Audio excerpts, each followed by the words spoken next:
Tem coisas na vida que a gente não escolhe. Não escolhemos onde nascemos, não escolhemos os pais que teremos, nem os irmãos que vão dividir conosco os dias difíceis. Mas escolhemos ficar ou partir. Escolhemos responder ou ignorar. Escolhemos amar ou esquecer. E essa escolha, essa maldita escolha, foi o que separou minha história da história dos meus irmãos. Porque enquanto eles escolheram partir e nunca olhar para trás, eu escolhi ficar. Escolhi segurar a mão enrugada da minha mãe até o último suspiro, mesmo quando minhas próprias forças se esgotavam. Meu nome não importa. Poderia ser qualquer uma. Poderia ser você. Porque essa dor que carrego no peito, essa solidão que me acompanha desde aquele dia, não é só minha. É de todas as filhas que ficaram para trás enquanto o mundo girava sem piedade. É de todas que seguraram sozinhas o peso de uma família que se desfez como areia entre os dedos. Tudo começou num povoado pequeno, tão pequeno que mal aparecia nos mapas. Era um daqueles lugares onde todo mundo conhece todo mundo, onde as casas são de madeira velha e os invernos são longos e cruéis. Nossa casa ficava na beira do milharal, com um teto de zinco que fazia barulho quando chovia e paredes que deixavam o vento entrar pelas frestas. Mas era nossa casa. Era o único lugar do mundo onde eu me sentia segura. Éramos 6, meu pai, minha mãe e 5 filhos. Meu pai era um homem de poucas palavras, mas de muito trabalho. Acordava antes do sol nascer e voltava quando já estava escuro, com as mãos calejadas e o rosto marcado pelo sol. Nunca reclamava, nunca pedia nada. Só trabalhava e trabalhava como se o peso do mundo inteiro estivesse sobre seus ombros. E talvez estivesse... Um dia ele simplesmente não acordou mais. Foi dormir depois de um dia longo na roça e não abriu mais os olhos. O médico da vila disse que foi o coração, mas eu acho que foi o cansaço. O cansaço de carregar tanta responsabilidade, de sustentar tanta gente com tão pouco. Minha mãe chorou em silêncio naquela noite. Não fez escândalo, não gritou. Apenas ficou sentada ao lado do corpo dele, segurando sua mão fria, como se ainda esperasse que ele acordasse e dissesse que estava tudo bem. Depois do enterro, a casa ficou diferente. O silêncio era pesado, sufocante. Meus irmãos mais velhos começaram a falar em partir. Aqui não tem futuro, diziam. Precisamos ir para a cidade grande, ganhar dinheiro, construir uma vida melhor. E minha mãe, coitada, acreditou. Acreditou quando eles prometeram mandar dinheiro. Acreditou quando disseram que voltariam em breve. Acreditou porque era mãe. E mães sempre acreditam nos filhos, mesmo quando todos os sinais dizem para não acreditar. Foram embora num domingo de manhã. Eu tinha 15 anos e fui a única que ficou. Não porque eu fosse mais corajosa ou mais responsável. Simplesmente porque eu não conseguia imaginar minha mãe sozinha naquela casa, cuidando de tudo sem ninguém para ajudar. Não conseguia imaginar ela puxando água do poço, alimentando as galinhas, cozinhando para ninguém. Então fiquei, e naquele momento, sem saber, selei meu destino. Os primeiros meses foram os mais difíceis, eu não sabia fazer muitas coisas. Não sabia plantar direito, não sabia consertar cercas, não sabia negociar no mercado. Mas aprendi porque não tinha escolha. Aprendi porque via minha mãe acordar antes do sol e trabalhar até não conseguir mais ficar de pé. Aprendi porque o amor é isso. Aprender a fazer o impossível quando alguém que você ama precisa de você. Filha, já deu milho para as galinhas? Minha mãe perguntava todas as manhãs. E eu respondia, sim, mãe, já comeram.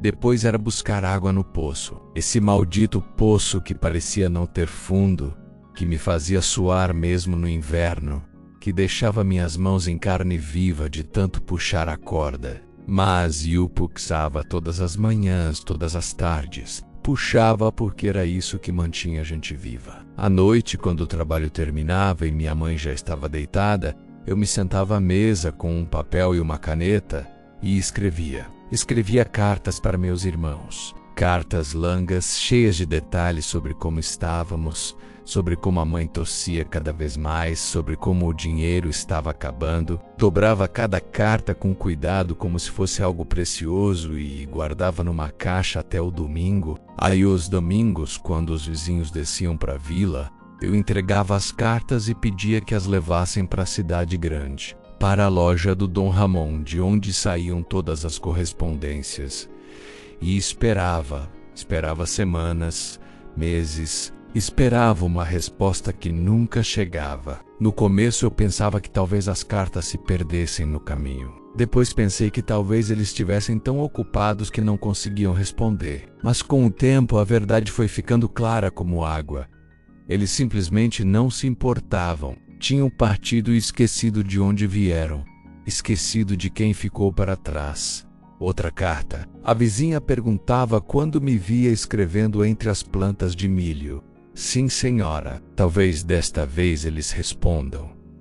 Ela suspirava e balançava a cabeça. Filha, gente que vai embora esquece rápido de onde nasceu, mas eu não queria acreditar. Não podia acreditar, porque se acreditasse, significava que estava completamente sozinha. Minha mãe nunca reclamou dos filhos que partiram. Nunca disse uma palavra ruim sobre eles. Mas eu via em seus olhos, naquele olhar distante quando olhava para o caminho de terra, esperando ver alguém aparecer. Via na forma como ela guardava 5 pratos na mesa, mesmo sendo só nós duas. Via na esperança que teimava em não morrer, mesmo quando tudo dizia que devia morrer. Não os odeie, filha. Ela me disse uma tarde chuvosa. Estávamos sentadas perto do fogão, ouvindo a chuva bater no teto de zinco. O rancor envelhece mais rápido que os anos. Você tem escrito tantas cartas e ninguém responde. Mas eu vejo como você cuida de mim, como trabalha como um homem, podendo fazer outra coisa. E isso, filha, isso é o que importa. Abracei ela com força naquele momento. Abracei como se pudesse impedir que ela se fosse. Como se meu amor fosse suficiente para curá-la, porque ela estava doente. A tosse que tinha começado como algo simples foi piorando, até que ela mal conseguia respirar sem sentir dor. E eu não tinha dinheiro para médico. Não tinha dinheiro para remédios. Só tinha minhas mãos e meu desespero. O inverno chegou brutal naquele ano. O frio entrava pelas frestas da casa como se fosse algo vivo, mordendo nossa pele, congelando nossos ossos.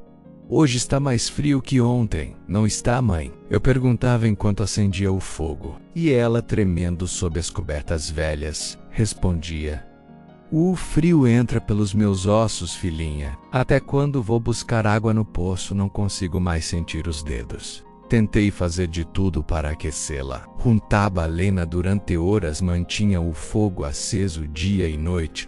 Colocava todas as nossas cobertas sobre ela. Mas não era suficiente. Nada era suficiente. A doença estava vencendo e eu estava perdendo minha mãe pouco a pouco, dia após dia. Foi quando escrevi a carta mais desesperada de todas. Minhas lágrimas molhavam o papel enquanto eu escrevia. Irmãos, imploro que voltem. A mãe está morrendo. Não consigo sozinha. Venham, pelo amor de Deus, venham. Dobrei aquela carta com as mãos tremendo. E no domingo seguinte esperei no caminho, desde que amanheceu, até que passou o primeiro vizinho com seu cavalo. Outra vez, menina? Ele perguntou pegando a carta. Você não se cansa? Não, senhor. Respondi com um sorriso triste. Um dia eles vão responder. Ele balançou a cabeça e seguiu o caminho. Eu fiquei ali parada, vendo-o se afastar, carregando minha última esperança dentro daquela carta. Quando voltei para casa, encontrei minha mãe com febre. Febre alta, que fazia ela delirar e chamar pelos meus irmãos. João, você voltou? Ela murmurava. Maria trouxe o dinheiro, e eu ficava ali, segurando sua mão quente demais, dizendo, sim, mãe, eles voltaram. Estão aqui, ao seu lado. Mentia porque não conseguia dizer a verdade. Não conseguia dizer que estávamos sozinhas, abandonadas, esquecidas.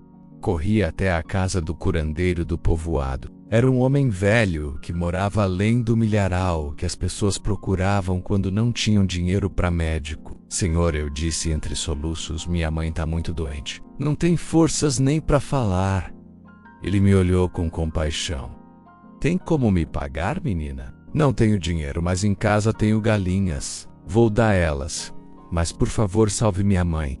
Vendi uma galinha para conseguir umas moedas e levei a outra enrolada numa manta. O curandeiro foi comigo, caminhando rápido pelo caminho de terra. Quando chegamos, ele se aproximou da minha mãe, olhou para ela, tocou seu rosto, ouviu sua respiração e então baixou a cabeça. Filha, ele disse devagar, com uma voz que parecia carregar todo o peso do mundo.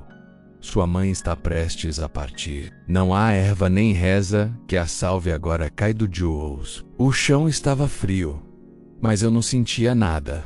Não pode ir embora, senhor. Por favor, faça alguma coisa. Mid, não sei o que vou fazer sozinha. Ele suspirou fundo e colocou a mão no meu ombro. Faça companhia a ela, menina. É a única coisa que resta agora. Minha mãe, meio consciente, pegou minha mão. Seus dedos estavam fracos, mas ainda me seguravam. Não chore, filha. Se Deus me chamar, me deixe ir. Mas mãe, sem a senhora não tenho ninguém. Você tem a terra e seu coração. Não deixe eles secarem. Fiquei acordada a noite toda, sentada ao lado da cama, segurando sua mão. Mãe, está se sentindo melhor? Eu perguntava de vez em quando, mesmo sabendo a resposta. Ela respirava fundo, sem abrir os olhos. Reze comigo, filha. Sim, mãe. Pai nosso que estais no céu. O amanhecer chegou devagar, sem canto de galo. Me levantei com cuidado, acendi o fogo e preparei uma xícara de água morna, como fazia todas as manhãs. Mãe, sussurrei me aproximando da cama, mas ela não respondeu. Seus olhos estavam fixos no teto, suas mãos estavam frias. A xícara caiu da minha mão e se quebrou no chão. Mãe, acorde, gritei, sacudindo ela desesperadamente. Não faça isso comigo, não me deixe sozinha. Mas o silêncio foi minha única resposta. Caí de joelhos ao lado da cama, tremendo, com o rosto encharcado de lágrimas. Não me deixe sozinha, mãe. Não me deixe. O vento entrou pelas frestas e apagou o fogo. Tudo ficou frio, tão frio quanto meu coração naquele momento. Os vizinhos ouviram meus gritos e vieram correndo. Me encontraram ali, sem soltar a mão da minha mãe. Tentaram me separar dela, mas eu me segurava com toda a força que tinha. Não levem ela. Ainda está quente. Ainda pode me ouvir. Ela já descansa, filha, disse uma vizinha com voz trêmula. Mas eu não queria aceitar. Não queria aceitar que a única pessoa que ficou comigo, que me amou incondicionalmente, que nunca me abandonou, tinha partido. O padre chegou ao meio-dia. Os homens do povoado cavaram a sepultura atrás do milharal, debaixo da velha árvore onde minha mãe costumava sentar nas tardes de verão. O ar cheirava a terra molhada e tristeza. Enquanto preparavam o caixão, ela chegara. Meus irmãos, um por um, com roupas limpas e rostos graves, vinham montados em cavalos emprestados, parecendo pessoas importantes. Pessoas que tinham conseguido alguma coisa na vida. Quando os vi, meu choro virou fúria. Agora sim!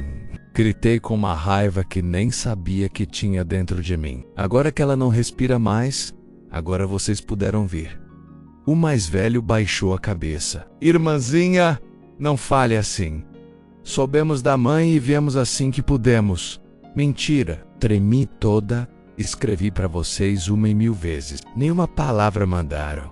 Onde estavam quando não tínhamos pão? Onde estavam quando ela me pedia para não deixá-la morrer sozinha? Ninguém respondeu. O silêncio doeu mais que qualquer palavra. À tarde, todo o povoado acompanhou o enterro. Eu me agarrei ao caixão enquanto o desciam para a terra. Mãe, não vá, não me deixe nesta solidão, gritei sem voz. 2 mulheres me seguraram pelos braços, mas eu continuei chorando. O padre murmurou uma oração e o som da terra caindo sobre a madeira foi a única coisa que se ouviu. O vento levantou poeira e folhas secas, e minha voz se quebrou entre soluços. Mãe, me perdoe se não fiz mais. Quando tudo terminou, meus irmãos se reuniram perto da terra. Precisamos dividir isto, disse o mais velho. É o justo. Dividir, repeti incrédula. E quem cuidou disto todos esses anos? Quem velou pela mãe enquanto vocês viviam confortáveis? Não fale assim, retrucou um deles. Todos somos filhos iguais. Não, respondi com os olhos cheios de lágrimas contidas. Ser filho não é só nascer, é ficar quando todos vão embora. Os vizinhos que ainda não tinham ido escutavam em silêncio. Uma mulher murmurou: olhem só, agora que cheiram a herança se lembram da mãe. Meus irmãos ficaram desconfortáveis. O mais velho tentou se justificar. As cartas chegaram mais tarde e nos deu vergonha voltar sem nada para oferecer. Olhei para ele com uma calma que doía. A vida aqui também foi dura, irmã. Mas eu não fui embora. Quando anoiteceu, todos foram embora. Só ficamos nós e a casa. O fogo do fogão mal iluminava os rostos tensos. Não quero nada disto, disse finalmente. Se querem a terra, fiquem com ela. Mas não se atrevam a tocar na sepultura da mãe. E você, o que vai fazer? Perguntou um deles. Vou embora. Não preciso de terra dividida por interesse. Prefiro levar o ensinamento que ela me deixou. Ao amanhecer, levantei muito cedo. Na casa, meus irmãos ainda dormiam. Não quis acordá-los. Guardei numa bolsa as poucas coisas que tinha. Algumas roupas, as moedas que sobraram da venda da galinha e as cartas que nunca foram respondidas. Fui até o poço, olhei meu reflexo na água e sussurrei: mãe, já vou. Não porque quero, mas porque aqui não sobrou nada que não doa. Dom Eusébio me levou de carroça até o cruzamento. Dali segui a pé. Os vizinhos me viram passar. Para onde vai, menina? Para a cidade grande. Lá vou procurar trabalho e talvez um lugar para começar de novo. Adeus, menina. Deus te acompanhe. Para trás ficaram a casa velha, o curral vazio e a sepultura recém-feita. Meus irmãos ficaram discutindo sobre Ussel e eu continuei caminhando. Não olhe mais para trás, disse a mim mesma em voz baixa. Lá só ficou a dor. Caminhei durante horas pelo caminho de terra. A poeira cobria meu rosto e o vento parecia repetir minha dor. Mãe, se pudesse me ouvir, sussurrei. Juro que não vou esquecê-la, mesmo que o mundo me dê as costas. Ao chegar à cidade, bati em portas o dia todo.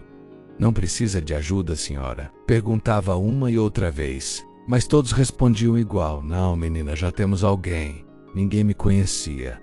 Ninguém sabia minha história. Aquela noite dormi debaixo de uma árvore, abraçando minha pequena bolsa. Mãe, murmurei entre lágrimas, para onde vai gente boa quando o mundo a esquece? Me diga algo, mesmo que seja em sonho. O amanhecer me encontrou cansada, mas de pé. Continuei caminhando com o olhar baixo até que um aroma familiar me deteve.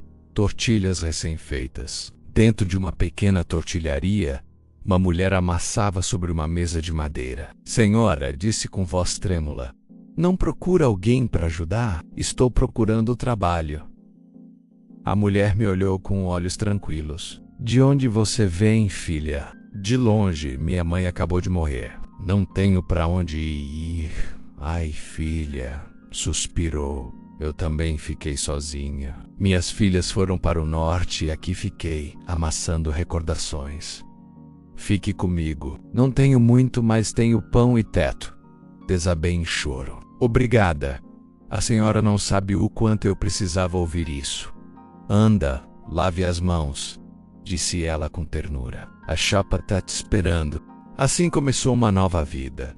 Trabalhei sem descanso. A dor pela minha mãe não foi embora, mas aprendi a viver com ela. Dos meus irmãos, nunca mais soube nada. Só ouvi dizer que venderam a terra, mas respeitaram a sepultura. Uma tarde, a mulher me perguntou: ainda pensa na sua mãe? Sim, respondi olhando para o fogo, mas já não é com tristeza. Agora sei que ela continua comigo em cada tortilha que faço com amor.